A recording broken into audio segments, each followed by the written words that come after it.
Hello and welcome to today's July 24th second stimulus check and second stimulus package update. If you're a subscribed member of my community, then welcome back. And if you're not, consider subscribing right now. To the 13,000 new people that subscribed yesterday, I want to say welcome to the community. We've got a great group. Thanks for joining. You guys gave my video yesterday 84,000 likes, and in the last 24 hours, YouTube told me that you gave over 100,000 likes. Y'all are too kind to me. I really appreciate that. Today, I wish I had some better news to share with you. I always prefer to give good news, but at the end of the day, I just want to give you truthful news. So, regarding the stimulus situation, unemployment, money for essential workers, and the next stimulus package, it seems that after a week of being back in the Senate, we are going into the weekend with only one concrete piece of data, and that's that there will be a $1,200 stimulus check. We also know that it looks like the previous income caps provided by the CARES Act will remain intact. We don't know if they will go down the route of the HEROES Act of giving $1,200 to children, but my guess is that they will do the $500 per child.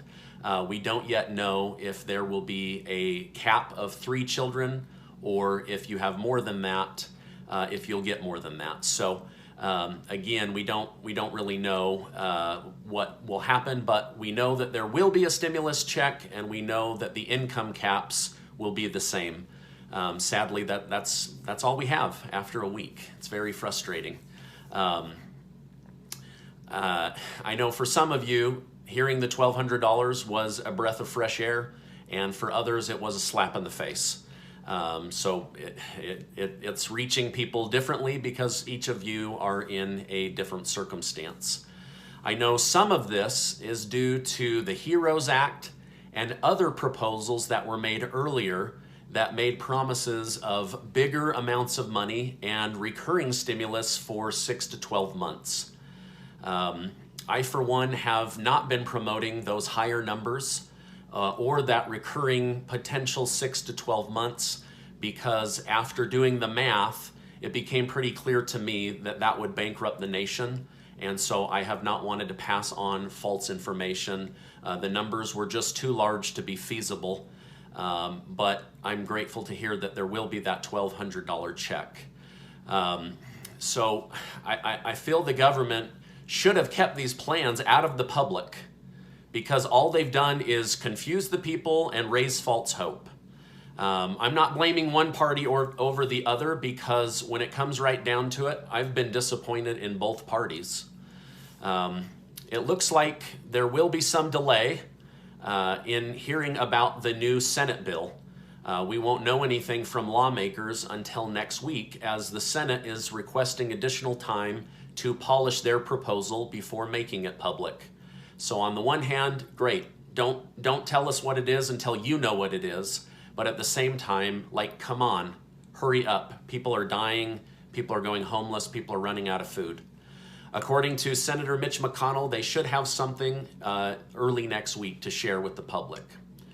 It appears there is growing division, or maybe I would be better off saying there is continued division among leaders, as they rarely seem to be able to work across the aisle with each other for the American people.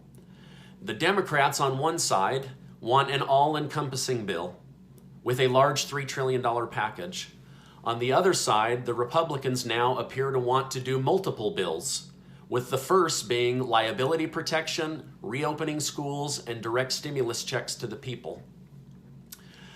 If doing it all at once means that there's going to be a delay in getting money to the people, then I think a smaller bill that gets money out quickly would be better than the potential delay of an all-encompassing bill where people may not get money till September or even October.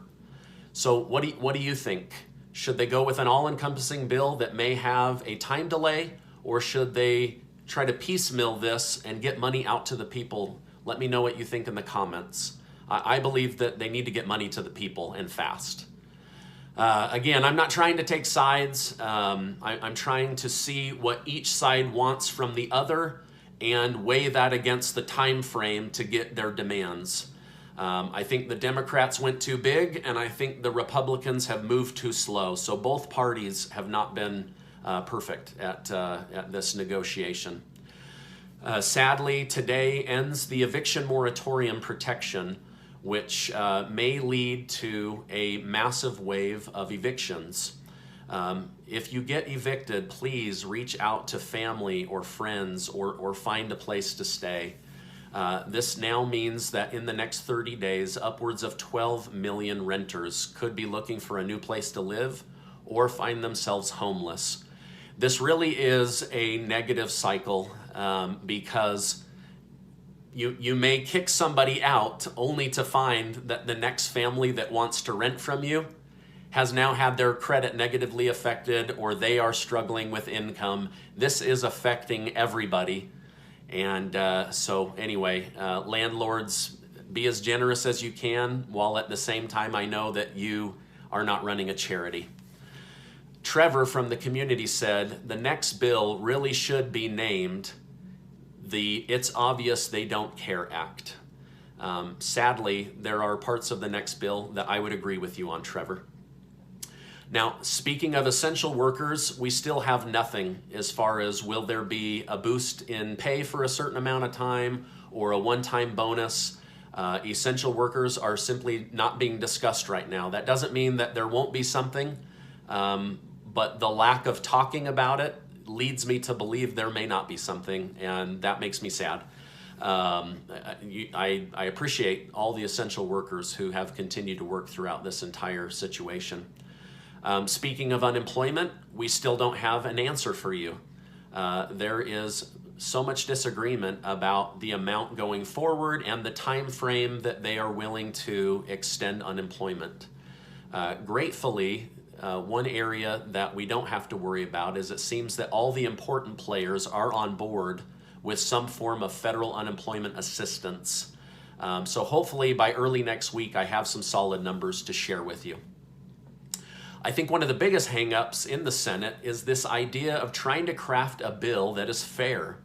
For example, to be fair, everyone gets 70% of what they were previously earning income-wise, plus their state benefit. The problem with trying to be fair is that it's going to become a logistical nightmare to try to be fair to the 20 million people who are still unemployed and looking for jobs. It's simply too many people to dig through. If you don't believe me, look at the nightmare it's been just trying to get unemployment. 40 million people going through 50 antiquated, broken down, understaffed unemployment offices. I don't blame the unemployment offices. I'm sure they are working round the clock, but it's just simply too many people to too few staff members. So I think that they are going to realize that they need to just pick a number and do a blanketed approach. If you are still trying to get unemployment, please do not give up. This week I had several private coaching sessions with people from the community, and they let me know that after weeks and weeks of trying to get unemployment, they finally got those retroactive payments, and so they were able to get several $1,000s and now get that unemployment rolling in. So don't give up, because they do owe you for the time that you're able to prove that you were unemployed. They owe you all that back pay, so don't give up. All right, now if you found this helpful, I know it's weird to ask this, but will you give it a like so that YouTube will share this information with others? That's how they decide whether to share it. Even though this is not great news, it is important news, and so I appreciate you helping me get the word out. Okay, now somebody from the community, just to lighten the mood, said, Stephen, I saw a woman on the news who has had dozens of surgeries to look like Barbie. Have you had dozens of surgeries to look like Clark Kent? No, this is just what I look like. All right, guys, I wish more that had been accomplished in this week. I will continue to do research. If there is something to update over the weekend, I will come on and do an update. Otherwise, I will be back on Monday to continue to update you. If you need food assistance, please call 211 and learn about local programs. They may also have some rent assistance programs. So reach out to 211. Again, I know that they are overwhelmed. If you are suicidal, please call the suicide hotline. Do not make a permanent decision based off of a temporary situation. You have value, you have worth, we need you here. So don't do anything that you shouldn't do. I'll continue to keep you updated as there are updates to share. As we go into the weekend, I just want to remind you that you are amazing. And please don't forget that. I appreciate you being in my community, and I'll see you on the next video.